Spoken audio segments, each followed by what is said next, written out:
하나님 말씀은 신약성경 마가복음입니다. 마가복음 13장 28절로 37절까지를 교도합시다. 마가복음 13장 28절로 37절까지. 자, 큰 소리로 같이 우리가 교도하겠습니다. 무화과 나무의 비유를 배우라. 그 가지가 연하여지고 잎사귀를 내면 여름이 가까운 줄 아나니.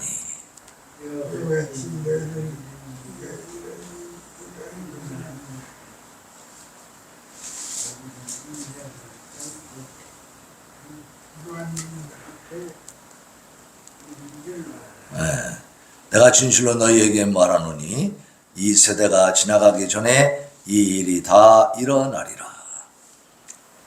천지는 없어지겠으나 내 말은 없어지지 아니하리라. 그러나 그 날과 그때는 아무도 모르나니 하늘에 있는 천사들도 아들도 모르고 아버지만 아시느니라. 주의하라, 깨어있으라. 그때가 언제인지 알지 못함이라. 가령 사람이 집을 떠나 타국으로 갈 때에 그 종들에게 권한을 주어 각각 사물을 맡기며 문지기에게 깨어있으라 명함과 같으니, 그러므로 깨어있으라. 집주인이 언제 올는지, 혹 저물 때일는지, 밤중일는지, 다굴 때일는지, 새벽일는지 너희가 알지 못함이라. 그가 호련히 와서 너희가 자는 것을 보지 않도록 하라.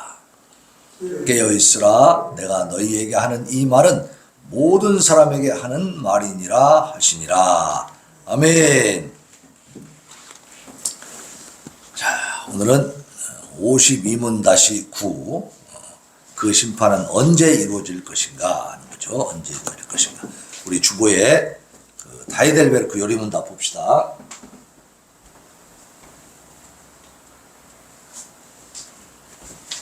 자, 하이델베르크 요리문답을 펼치고 52문을 보겠습니다. 자, 52문을 굉장히 오랫동안 하고 있죠. 지금 9주째 하고 있어요. 9주째. 왜 이렇게 오래 할까요? 우리가 아직 만나보지 못한 앞으로 다가올 그 하나님의 말씀 중에 예언이 뭐냐면 심판이에요. 심판. 그죠? 그러니까 우리는 앞으로 우리가 맞이할 하나님의 예언의 말씀의 성취는 심판이에요. 예수님은 오셨잖아. 구약시대 사람들은 예수님 오는 것을 기다리며 살았어요. 근데 이제 예수님 오신 뒤에 우리는 다시 오심을 기다리는 시대에 살고 있는 거죠. 다시 오실 때에 어떤 일들이 일어나는가, 그게 이제 그 심판에 대한 이야기를 하고 있기 때문에 지금 깊이 살펴보는 거예요. 자, 52문. 그리스도께서 그리로부터 오사 산자들과 죽은 자들을 심판하실 것이라는 말은 그대에게 어떤 위로를 줍니까? 온갖 슬픔과 박해 중에서도 전에 나를 위하여 하나님의 심판대 앞에 자기 자신을 들이셨고, 그리하여 내게서 모든 저주를 제거하신 바로 그분께서 하늘로부터 심판자로서 임하시기를 나는 머리를 들어 위를 보며 기다립니다. 그는 그와 나의 모든 원수들을 영원한 정죄로 던지실 것이며 그의 택하심을 받은 모든 자들과 함께 나를 그에게로 취하여 가사 하늘의 기쁨과 영광을 누리게 하시리라는 기대와 소망이 있는 것입니다. 아멘. 여러분 그렇습니까? 자,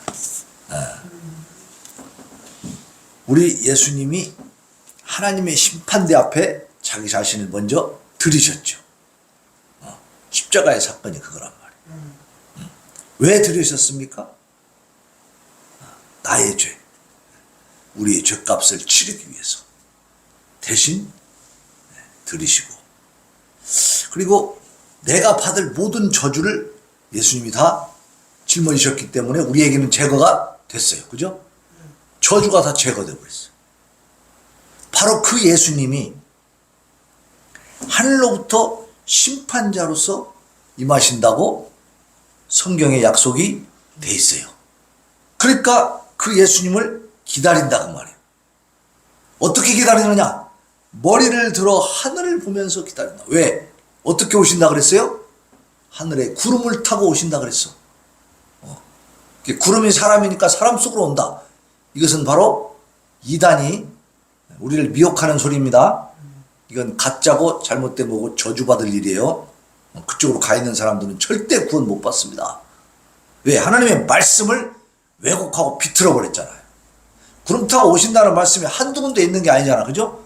하늘로부터 오신다는 말씀이 한 군데만 있는 게 아니라니까 여러 군데서 계속 그렇게 말씀하고 있는데 그것을 갖다가 구름은 사람이야 이라고 지들 마음대로 여기에 어느 한 구절에도 어느 한 성경에도 구름이 타고 온다 했는데 구름은 사람을 말하는 것이다. 그래서 예수님은 사람 속에 오실 거야. 그러니까 예수님 오셨다는 소식을 들으면 빨리 가봐라. 이렇게 기록되어 있어요. 너 천만의 말씀이에요. 여기 있다 저기 있다 해도 믿으라 믿지 마라. 믿지 말라고까지 말씀해놨다니까. 그러니까 하늘에서 내려오시는 것이 맞아요 틀려요? 맞는 말씀이지. 하늘에서 내려오시 한 방에 다 할 수 있게 오신다 이 말이야. 응? 그러니까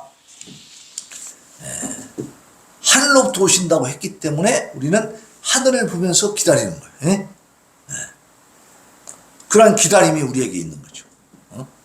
나를 위해서 목숨을 버려서 목숨 바쳐서 내 죄값을 치러주시고 나로부터 하나님에게서 오는 이 저주를 다 제거해 주셨으니 그분이 또 심판주로 오신다고 하니까 기다려져요? 무서워요? 기다려지는 거지 이제. 너무 좋죠 우리는. 안 믿는 사람들은 겁나게 무서운 분이요. 예수님 다시 오시면 다 막 즐거워 할 거야. 그런데 믿는 사람들은 어떻게 해요? 오 예수님 어서 오십시오. 박수로 환영하고 반기게 된다 그 말이에요. 우리는 그러한 존재들입니다. 예. 그리고 그분이 그와 나의 모든 원수들 하나님을 대적한 자들을 어떻게 해요? 영원한 정죄로 던지신다. 그럼 결국 지옥불에 던져지는 거지. 그죠? 지옥불은 영원히 불탄다 그랬어요. 잠깐 타다가 꺼지는 게 아니에요. 예. 그쪽에다가 던지실 것이고 택함 받은 모든 자들과 함께 나만 가는 게 아니에요. 다른 사람도 택함 받은 사람들 있잖아요. 그 사람들과 함께 나를 그에게로 취하여 가사 예수님에게로 취하여 간다는 것은 어떻게 해요? 이 땅에 머물러 있는다는 거예요. 공중으로 끌어올려진다는 거예요. 공중으로 끌어올려진다는 거예요. 네? 그래서 하늘의 기쁨과 영광을 누리게 한다. 잠깐? 영원토록 주와 함께 영원히 있는다 그랬잖아요. 그러니까 여기에서 살면서 우리가 신앙생활을 잘 하고 있으면 주님 오실 때 우리는 영원한 나라에서 하늘의 기쁨을 누리게 될 줄로 믿습니다. 근데 우리가 이러한 소망이 있는 거예요. 그러니까 이 땅의 삶이 힘들고 조금은 낙심되고 절망이 되고 비참한 생각이 들어도 우리는 소망을 가질 수 있고 위로를 받을 수가 있죠. 네. 자 그러면 오늘은 이 심판 주님이 다시 오시는 그 심판은 언제 이루어지냐고 말이에요. 언제 이루어질 것 같아요? 그러니까 다시 오시는 게 몇 년, 몇 월, 며칠이냐 그걸 물어보는 거예요. 그건 모르죠. 아는 사람이 있을까요? 혹시? 네. 어떤 사람이 그거 안다고 하면 믿어야 돼, 안 믿어야 돼? 네. 가까이 해야 돼, 멀리 해야 돼? 멀리 해야 돼. 아주 그건 무서운 사람이요. 안다고 하는 사람은. 자, 그래서 마지막 때 혹은 세상의 종말에는 어떤 일이 이루어질 것인가 나타날 것인가에 대한 징조는 있어. 그건 미리 말씀해 주셨어요. 징조에 대해서는. 네? 그래서 우리가 일단 성경적으로 세상의 기한을 나눠보는데 이거 뭐 구원자가 누구냐 그걸 나누는 삼시대론이 아니고 기한을 한번 나눠보면 세 시기로 나눌 수 있는데 먼저 율법이 주어지기 이전의 시대 창세 이후로 율법이 주어질 때까지 그 시기가 있습니다. 그것은 출애굽 이전까지지. 그 다음에 율법 아래의 시기, 율법이 주어진 뒤의 시기인데 이것은 모세가 출애굽시킨 이 백성들을 데리고 시내산에서 하나님 앞에 올라가서 계명을 받잖아요. 그죠? 10계명 돌파를 받아와. 요때부터 이제 그 율법 아래에 사는 시기가 있습니다. 그리고 이제 예수님이 오셔서 이제 그 율법을 완성하신, 그죠? 그 시기가 바로 우리가 사는 이 시기입니다. 예? 그래서 요 3시기로 이제 나눠볼 수가 있는데, 그리스도 아래 예수 그리스도가 이 땅에 오신 뒤로 그 이후에 2000여 년 동안의 이 세월은 세상의 종말이고 마지막 때이고 마지막 날들이고 마지막 시기입니다. 이게 예수님이 오셔서 이 땅에 복음을 선포하신 그때로부터 이미 종말은 시작이 된 거예요. 예? 그래서 그리스도의 초림과 재림, 다시 오심 사이의 세상의 역사, 그게 이제 그리스도 아래의 시기가 되는데, 이 시기는 세상의 시작과 그리스도의 초림 사이의 기간만큼 길지는 않을 것이다, 그렇게 보고 있습니다. 다시 말하면 아담과 하와를 창조하신 그 태초에 창조하신 그때부터 예수님 오실 때까지는 몇 년이 걸렸냐면 거의 4000년 이상, 거의 5000년 정도가 걸렸습니다. 근데 지금 예수님 오신 뒤로 지금 몇 년이 흘렀어요? 2023년이 흘렀잖아요. 그죠? 그거 계산하기 어려워요? 예수님 오신 뒤로 몇 년 지났는가, 이것이 어려워요? 쉬워요? 너무 쉬워. 왜 그런지 알아요? 우리가 쓰는 연도 있죠? 그게 예수님을 기준으로 해서 만드는 거니까. 너무 쉽죠? 올해가 몇 년도? 2023년. 그럼 예수님이 언제 오셨다고? 2023년 전에 오신 거예요. 근데 이게 달력을 이제 계산하면서 역법을 잘못 계산했대요. 그래서 예수님을 기준으로 했는데 예수님이 태어난 해를 잘못 계산을 해가지고 실제 정확한 연도는 예수님이 지금 BC 4년에 오셨대, 4년. 그래서 그것은 좀 차이가 있어, 4년 정도는. 근데 그거는 그렇게 큰 문제가 아니잖아, 그죠? 어쨌든 예수님이 오셨을 때, 이 세상에 태어나신 그때를 기준으로 해가지고 연도를 정했다니까. 그래서 BC 알죠, BC? BC는 기원 전이라고 하잖아. 기원 전, 그죠? AD는 기원 후. 근데 이게 영어로 어떤 약자냐면, BC는 before Christ야. 그리스도 이전. 네? 그리고 AD는 아노 다모나이. 주님. 다모나이는 주님이야, 주님. 주님이 오신 뒤로. 그 말이야. AD가. 그러니까 BC AD는 예수님이 탄생하시기 전과 그 후를 말하는 거예요. 네? 우리가 쓰는 서력, 서양 기원, 달력, 그죠? 양력, 그죠? 그 양력의 그 연도는 누구를 기준으로 돼 있다? 예수님을 기준으로 돼 있어. 그러니까 예수님이 세상 오신 지 몇 년 됐냐? 그러면 계산하기가 쉬워, 어려워? 너무 쉽지. 우리 그런 예수님이 그러니까 전 세계를 장악을 하셨어, 안 하셨어? 하셨잖아요. 이 연도는요, 전 세계가 다 쓰잖아. 물론 자기들끼리, 우리도 뭐 단기 해가고 4300 몇 년 이거 쓰긴 써. 또 불교에서는 불기 몇 년 써. 그렇지만 공통적으로는 뭘 써요? BCAD를 쓰잖아. 그죠? 기원 전, 기원 후. 역사에서도 딱 이걸, 왜냐면 연도가 다 제각각으로 막 써버리면은 전 세계인들이 함께 볼 때 이게 헷갈려, 안 헷갈려? 헷갈려. 그러니까 전 세계적으로 공통된 연도를 우리가 쓰는 연도는 뭐냐면은 AD와 BC예요. 그러니까 예수님이 벌써 이 달력으로만 해도 어때요? 전 세계를 정복을 하신 거예요. 모든 역사서도 어떻게 돼 있어요? BCAD로 돼 있어. 우리 옛날에 학교 다닐 때도 BCAD 이렇게 배웠잖아. 그죠? 기원전, 뭐, 석기 시대는 언제냐, 기원전 몇 년도, 몇 세기 막 이렇게 배우잖아. 그죠? 기원전, 기원 후. 그게 결국 예수님이 기준이라니까. 자, 그래서 예수님이 오신 지가 지금 2000년이 넘었는데, 세상이 시작되어서 창조 이후로 예수님 오실 때까지는 한 4, 5천 년 걸렸단 말이에요. 그러면 지금 예수님 오신 뒤로 아직 그 기간이 안 지났죠? 2000년 정도밖에 안 됐기 때문에. 근데 학자들은 창조 이후로, 창세 이후로 예수님이 오실 때까지의 기간보다는 예수님이 오신 뒤에 다시 오실 때까지의 기간이 더 길진 않을 것이다. 그렇게 얘기하고 있어. 그러니까 이제 2000년 정도 지났기 때문에 예수님 오실 때가 점점점 가까이 왔어요? 더 멀어요? 가까이 와 있다는 사실입니다. 그래서 우리는 마지막 때에 있고 그 심판과 관련되어서 예언된 표적들을 많이 보고 있어요. 왜 가깝다라고 생각하고 길지 않다고 생각하냐면 예수님이 마지막 때의 징조를 보여주셨는데 말씀해 주셨는데 그게 지금 많이 일어나고 있는 거예요. 우리 눈에 보이는 거예요. 그런 징조가 있을 때는 어떻게 해요? 내가 곧 온 줄을 알아라 그랬거든. 그 말씀을 통해서 몇 년, 몇 월, 며칠인지는 모르지만 가까이 와 계신 건 알 수 있게 해주셨어요. 그래서 요한일서 2장 18절에 보면 아이들아 지금은 마지막 때라. 그래서 이게 언제 쓰인 거냐면 요한일서는 AD 90년경에 쓰인 거야. 90년에서 100년 사이에. 1세기 말에 쓰여졌어.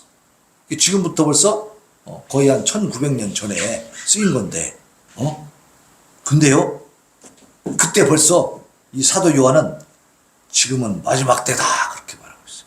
그러니까 그때부터 이미 마지막이 시작이 된 겁니다.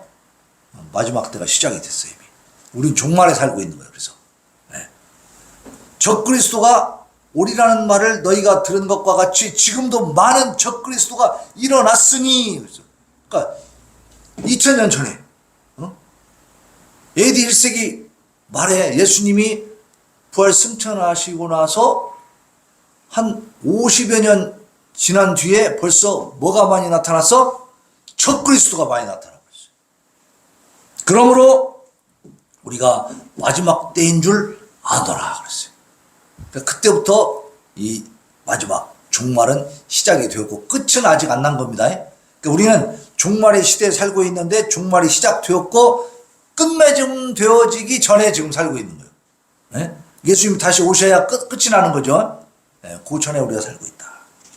마지막 심판이 이루어질 해와 달과 시, 그러니까 몇 년도, 몇 월, 며칠, 몇 시, 이건 아무도 모른다 그랬어요. 천사도 모르고 예수님도 모른다. 오늘 본문 보세요. 오늘 본문 32절 봅시다. 32절. 자, 32절. 네. 시작. 그러나 마가복음 13장 32절 시작. 그러나 그 날과 그때는 아무도 모르나니 하늘에 있는 천사들도 아들도 모르고 아버지만 아시느니라. 예수님이 하신 말씀이거든. 자, 아무도 모르니 하늘에 있는 천사들도 모르고 아들도 모르고, 이 아들이 누구요? 예수님 자신이요. 나도 모른다 그런 얘기야. 아버지만, 성부 하나님만 알고 계신다.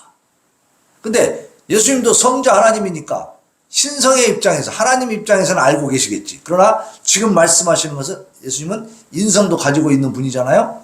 온전한 인간으로서의 모든 속성을 다 갖고 계셔요. 그렇기 때문에 그 인간의 차원에서, 인성의 차원에서는 알아요, 몰라요? 모르는 거예요. 그러니까 함부로 아는 척하면 돼, 안 돼? 아니, 천사도 모르고 예수님도 모른다는데 지가 안다 그래? 네. 그건 절대로 우리가 신뢰해서는 안 되죠. 있을 수 없는 일입니다. 왜 이렇게 모르게 했느냐? 일부러 그렇게 하신 거야. 만약에 그 연도와 월과 날과 막 시를 다 알아버리면 어떻게 되겠어요? 우리가 어떻게 살 것 같아? 그 마지막 때가 언제다라는 걸 확실히 알면 어떻게 살게 될 것 같아요? 예를 들어서 내년 1월 1일 날 오신다. 1월 1일 날 0시를 이렇게 해서 딱 오신다. 그러면 지금부터 어떻게 살 것 같아? 개판이지.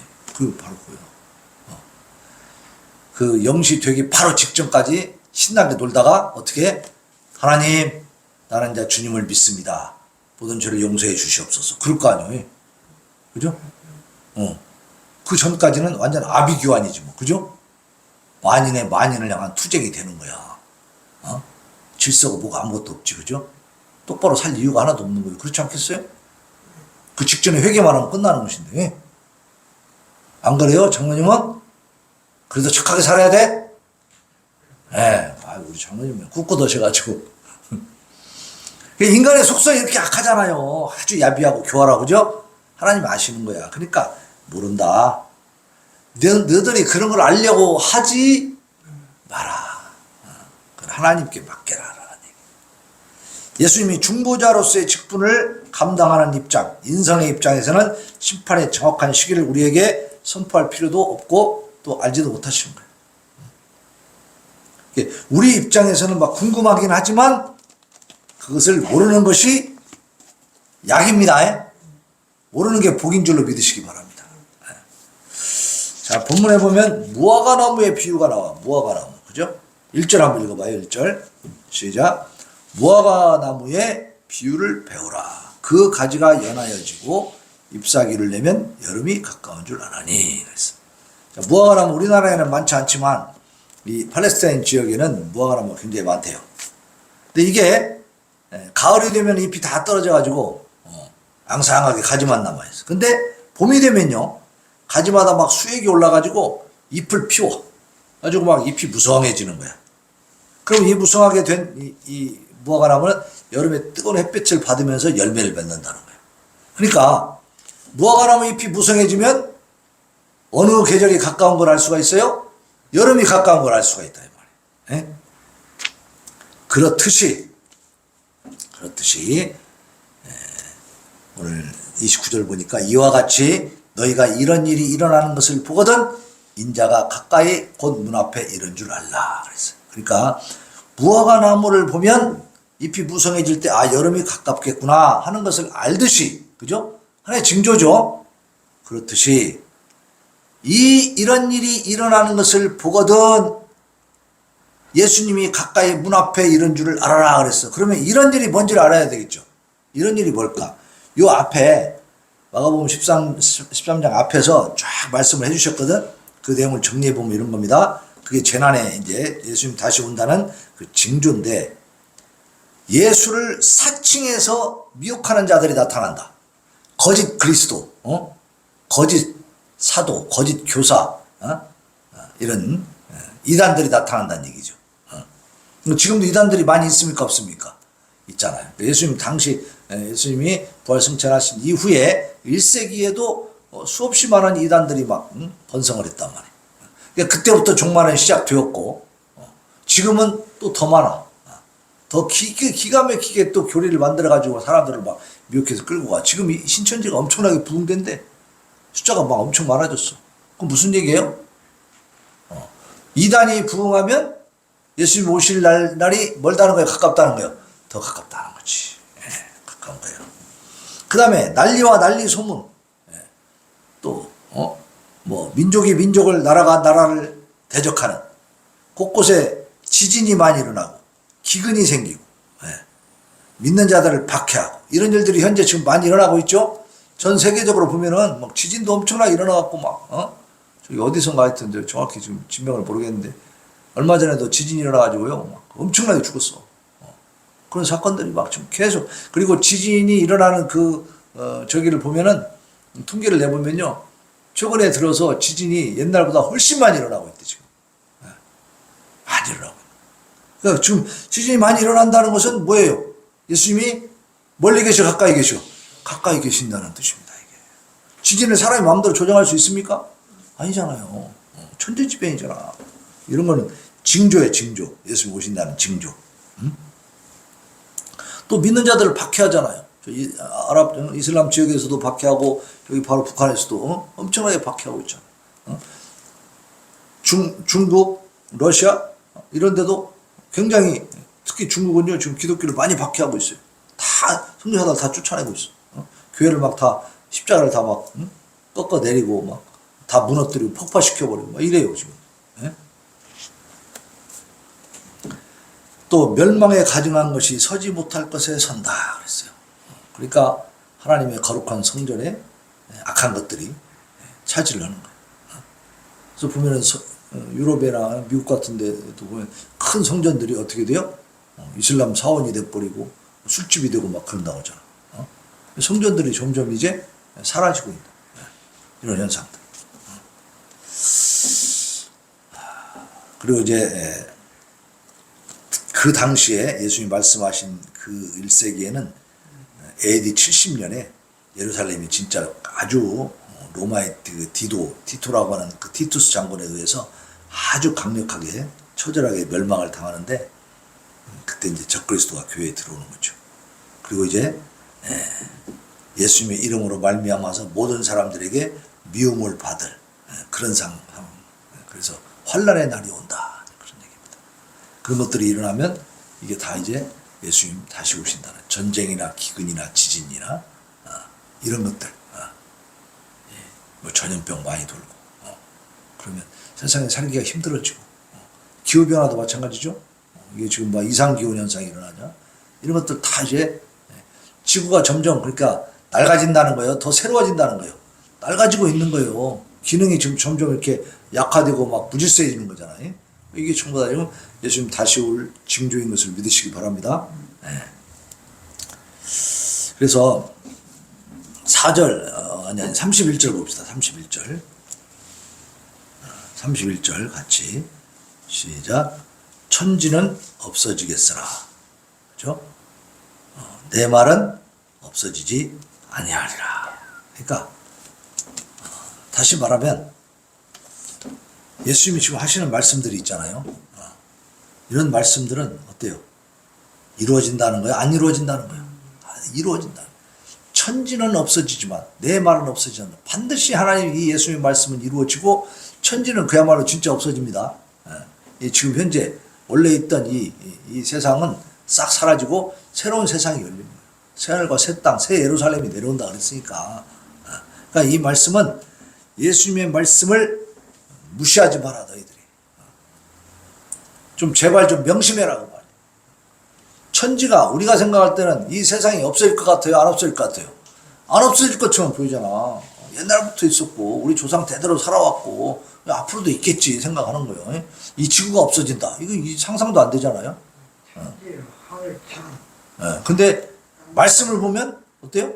없어진다고 말씀하고 있어요. 그러니까 이 세상은 없어질 망정, 이 천지 하늘과 땅은 없어질 망정, 어때요?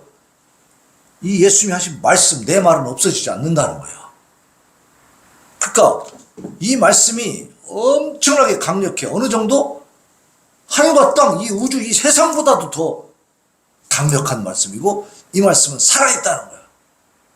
세상은 없어져도 내 말은 없어지지 않는다. 그렇다면 이 주님의 말씀은 이루어질지도 모른다는 거예요. 반드시 이루어진다는 거예요. 반드시 이루어지고 만다는 거죠. 말씀이 없어지지 않는다는 건 말씀이 성취된다는 거지. 그러니까 하나님의 말씀, 하나님의 존재, 이것은 세상보다도 강력한 겁니다. 더 그리고 오래 가는 거예요. 영원토록 가는 거예요. 자, 세상 끝에 이제 주님이 오시는데, 그럼 우리는 어떻게 해야 되냐? 깨어있으라 해서 깨어있으라. 자, 33절부터 한번 봅시다. 33절부터. 시작. 주의하라, 깨어있으라. 그때가 언제인지 알지 못함이라. 가령 사람이 집을 떠나 타국으로 갈 때에 그 종들에게 권한을 주어 각각 사물을 맡기며 문지기에게 깨어있으라 명한 것 같으니, 그러므로 깨어있으라. 집주인이 언제 올는지, 혹 저물 때일는지, 밤중일는지, 다굴 때일는지, 새벽일는지 너희가 알지 못함이라. 그가 호련히 와서 너희가 자는 것을 보지 않도록 하라. 깨어있으라. 내가 너희에게 하는 이 말은 누구에게 하는 말이요? 모든 사람에게 하는 말이라. 깨어있으라. 귀 있는 자들에게 하는 말씀이에요. 어째요? 모든 사람에게 하고 있는데 듣는 사람이 있고 안 듣는 사람이 있죠. 듣긴 듣는데 또 무시하는 사람이 있죠. 근데 이 말씀은 지금 뭐예요? 듣고 존중하는 사람들에게는 생명의 말씀이 되는 거예요. 구원의 말씀이 되는 겁니다. 깨어있으라 그래서 깨어있으라. 집주인이 집을 맡기고 지금 종들한테 잘 관리하라고 하고 타국으로 갔어. 근데 언제 올지 몰라. 그러면 이 종들은 어떻게 해야 돼? 주인이 언제 올지 모르기 때문에 이 집안 관리를 잘하고 있어야죠. 대비를 하고 항상 청소도 해놓고 잘 정리정돈 해놓고 이렇게 해서 늘 주인 맞을 준비를 해놔야 하잖아. 근데 주인 안 올 거야. 아이고 언제 올지도 몰라. 야 한 잔 먹자 라고 술판 벌려놓고 막 난리치고 거기서 막 개판으로 막 해놓고 이러다가 갑자기 딱 주인이 오면 어떻게 돼? 그 정도로 박살나는 거지. 그죠? 그 비유를 말씀해 주시는 거예요. 예를 들어서. 그러니까 너희가 내가 언제 올지 모르니까 깨어 있어라. 늘 준비하고 있어라. 그 말이지. 그렇다고 해서 집 지키는 사람들이 잠도 안 잡니까?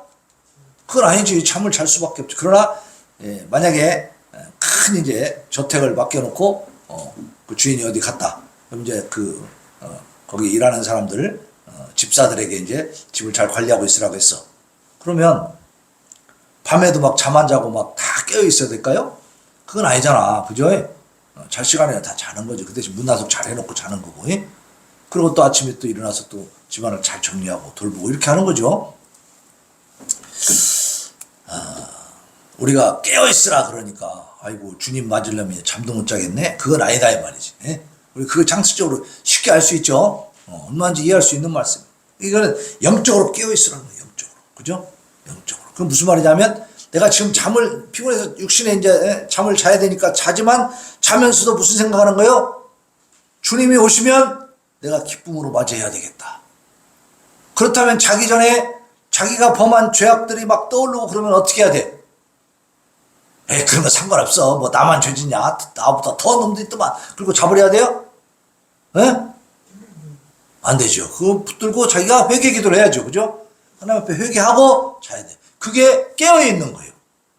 그게 주님 오시기를 우리가 기다리고 또 준비하는 거죠. 그래서 데살로니가전서 5장 6절에 봐도 5장 6절입니다. 그러므로 우리는 다른 이들과 같이 자지 말고 오직 깨어 정신을 차려라. 그래서 정신을 차려라. 그러니까 죄악된 사람들과 그냥 흥청망청 그렇게 살아가지 말라는 겁니다. 뭔가 구별되게 거룩하게 살아라는 거죠. 그리고요, 거기 36절에 보면 그가 호련히 와서 너희가 자는 것을 보지 않도록 해라 그랬잖아. 그러니까 자지 말고 뭐 하라는 거예요? 그냥 잠만 퍼자고 막 그냥 놀기만 하지 말고 뭐 하라? 일하라. 일. 하나님의 일을 하라는 거예요. 주님의 재림에 대비해라.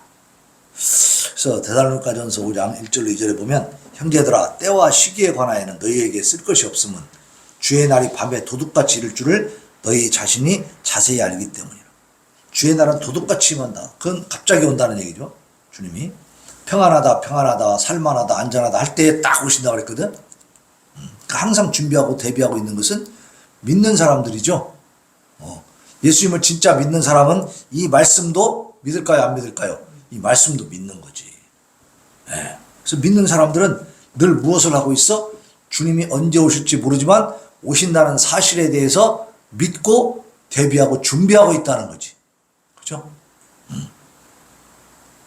그러면 이 준비하는 사람들에게는 주님이 도둑같이 임하지만 그러나 그럼에도 불구하고 아무 준비도 안 된 사람들처럼 허둥지둥하는 상황이 될까요?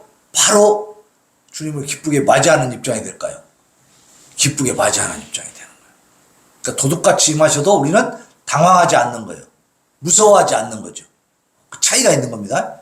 전혀 믿지 않고 멋대로 살던 사람들은 그야말로 갑작스럽게 임하는 그 예수님의 임함이 도둑같이 임하는 거고, 그리고 그 임함 자체에 의해서 어떻게 돼요? 질겁하게 되는 거지. 두려움과 공포에 떠는 거죠. 이럴 줄은 몰랐다 그러면서. 마태복음 24장 40절과 41절에 보면 우리가 잘 들어야 되는데, 마지막에 그럼 우리는 어떻게 깨어서 준비해야 되는, 준비하는 모습이 어때야 되는가? 그때에 주님 오실 때에 두 사람이 밭에 있음에 한 사람은 데려가고 한 사람은 버려둠을 당할 것이고, 두 여자가 맷돌질을 하고 있는데 한 사람은 데려가고 한 사람은 버려둠을 당할 것이다. 그러니까 이것도 데려간다라는 건 바로 뭐예요? 휴거, 공중으로 끌어올려진다는 얘기입니다. 근데 뭐 하고 있었어? 이 사람들이 지금 밭에 있고 맷돌질했어. 그러니까 일상적인 삶을 열심히 살아가라는 거예요. 아무것도 하지 말고 하늘만 보고 있으라는 거예요. 열심히 일하고 있으라는 거야. 근데 똑같이 일하고 있는데 한 사람은 데려가고 한 사람은 버려둠을 당해. 왜 그래요? 똑같이 일하고 있어도 한 사람은 뭐 하고 있어 지금? 예수님이 오신다는 사실을 믿고, 그죠? 그리고 그 주님 오실 때에 내가 기쁨으로 맞이해야 되겠다는 생각을 하면서 삶을 어떻게 살고 있어? 거룩한 삶을 살아가고 있는 거야. 그죠? 똑같은 일을 하고 있어도 그 일하는 목적도 다르고 또 살아가는 모습이 다른 거죠. 그 마음속의 중심도 하나님을 향해 있는 것이지. 근데 한 사람은 하나님은 그런 것이 어딨어? 내가 이거 열심히 돈 벌어갖고 내가 즐겁게 살면 되는 거야. 어디 놀러 가고 말이지. 술 한잔 먹고 신나게 인생 즐기는 거야. 이러면서 사는 거지. 이게 똑같이 일을 해도 그 목적이 다르죠. 삶의 모습이 완전히 다른 거예요. 그러니까 세상 일을 하지 말라는 게 아니고 악한 일을 하지 말라는 것이지. 그죠? 악한 일에 동조하지 말고 거기에 휩쓸리지 말고 거룩하고 건전한 일들 있잖아. 그죠? 사람이 이 세상에 일을 안 할 수 없어요. 왜냐하면 그것도 하나님 주신 벌 중에 하나야. 그죠? 아담에게 뭐라 그랬어요? 네가 하루 종일 땀을 흘려야, 이마에 땀을 흘려야 먹을 수 있다 그랬어. 하나님 주신 벌 중에 하나야 그게. 그럼 그 벌에서 이 육신을 달고 있는 인간은 절대 벗어날 수가 없습니다. 그러니까 일을 해야 돼. 뭔 일이든지 해야 돼. 먹고 살기 위해서. 그 하나님 아실까요? 모르실까요? 알지. 그 벌을 주신 분이 하나님인데 그걸 모르시겠어요? 그러니까 그 일을 하는 그 대신 목적이 달라지면 그건 벌이 아니고 뭐가 돼요? 복이 되는 거예요. 그래서 인간은 일을 해야 되지만 일을 하는 목적과 모습이 다르다. 그 마음의 중심이 다르다. 그래서 밭에 있든지 맷돌질을 하든지 충실하게 일을 하고 있다 보면 주님 오실 때에 주님이 알아서 데려가실 줄로 믿습니다.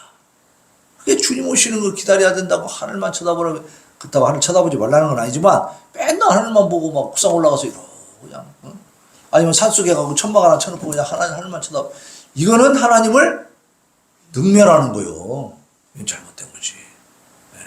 그러니까 성경을 보면 제대로 잘 알고 바르게 해석을 해야 됩니다. 그래야 하나님 앞에 인정받는 진짜 바른 신앙생활이 되는 거지.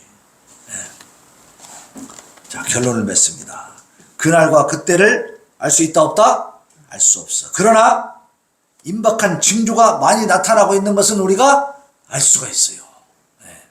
그래서 다시 오실 주님을 우리가 맞이하도록 이제 준비를 더 철저히 하고 더 단단히 하고, 그리고 그 주님을 내가 만나게 된다는 것이 여러분 마음에 기쁩니까? 서글픕니까? 기쁘죠. 그 소망을 갖고 사시기 바랍니다. 그래서 지금 우리가 살아있을 때 오시면은 공중으로 들려 올라갈 것이고, 주님 오시기 전에 우리가 먼저 인생의 종말, 육신의 호흡이 끊어지면 어떻게 돼요? 그 영혼이 주님 앞으로 갈 것을 믿으시기 바랍니다. 우리의 영혼은 이성, 우리의 생각, 우리가 모든 이 인격을 갖고 있는 그 인격체가 그대로 이제 하나님 앞으로 가는 거예요. 육신은 땅에서 이제 썩어 가겠지만 올라간다. 그러니까 개인적 종말과 이 우주의 세상의 종말이 있는데, 어떤 종말이든지 그 종말이 오면 주님을 만나게 돼 있어. 그래서 주님을 만나든지 지옥에 던져지든지 둘 중에 하나죠. 우리는 누구를 만날 기대와 소망이 있습니까? 주님을 만날 기대와 소망이 있다. 그래서 주님 다시 오실 때 내가 맞이하도록. 그러니까 우리가 내 개인적인 종말은 언제 올지 모르고 또 주님의 종말 다시 오심도 잘 모르기 때문에 어떻게 해야 돼요? 나는 죽을 준비도 하고 주님 맞을 준비도 하고 똑같은 거야 사실은. 그죠? 내가 먼저 죽으면 먼저 주님을 만나는 거고, 그죠? 내가 살아있는 상태에서 주님 오시면 육신을 가지고 영화로운 몸이 돼가지고 만나는 거고, 그 차이가 있는 거예요. 어차피 우리는 주님 맞을 준비를 하는 거예요. 그렇게 주님 맞을 준비를 철저하게 하는 성도들은 삶에 기쁨이 있을까요? 절망이 있을까요? 기쁨이 있습니다. 진정한 기쁨이 샘솟게 될 줄로 믿습니다. 그런 기쁨을 누리시기를 예수님의 이름으로 축원합니다. 자, 218장 우리 찬송 부르시면서 하나님 앞에 또 다짐과 결단의 기도 올려드립시다.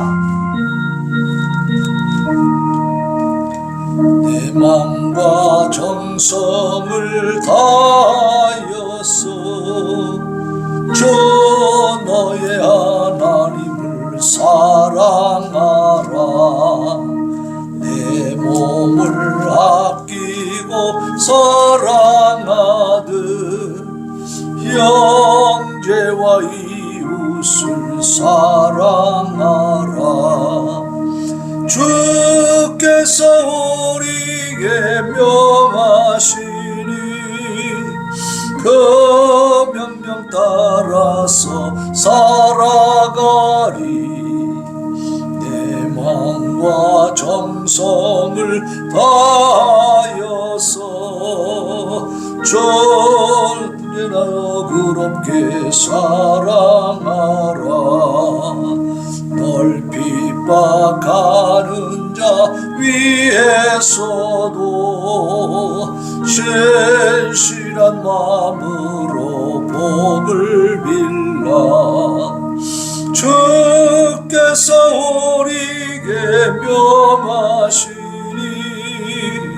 그 명령 따라서 살아가리. 나 항상 주님을 멀리하고 형제를 사랑하지 못하였다.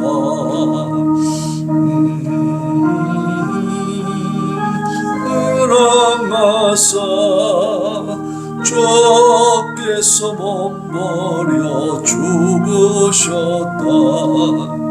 속죄의 큰 사랑 받으니 내 생명 다 바쳐 충성. 이 시간에 하나님 앞에 우리 기도합니다. 하나님, 이제는 우리가 주님 심판이 언제 이루어질지 모르지만 그 징조가 너무나 많이 보이고 있는 주님의 재림이 임박한 시대에 살고 있습니다. 주여, 이 사실을 우리가 기억하고 명심하게 하시고, 그래서 아버지 하나님 앞에 주님 맞을 준비를 잘하여 깨어서 정신 차리고 신앙생활 잘하는 우리가 되게 하여 주시옵소서. 부르짖어 기도하겠습니다. 주여, 주여, 주여. 아버지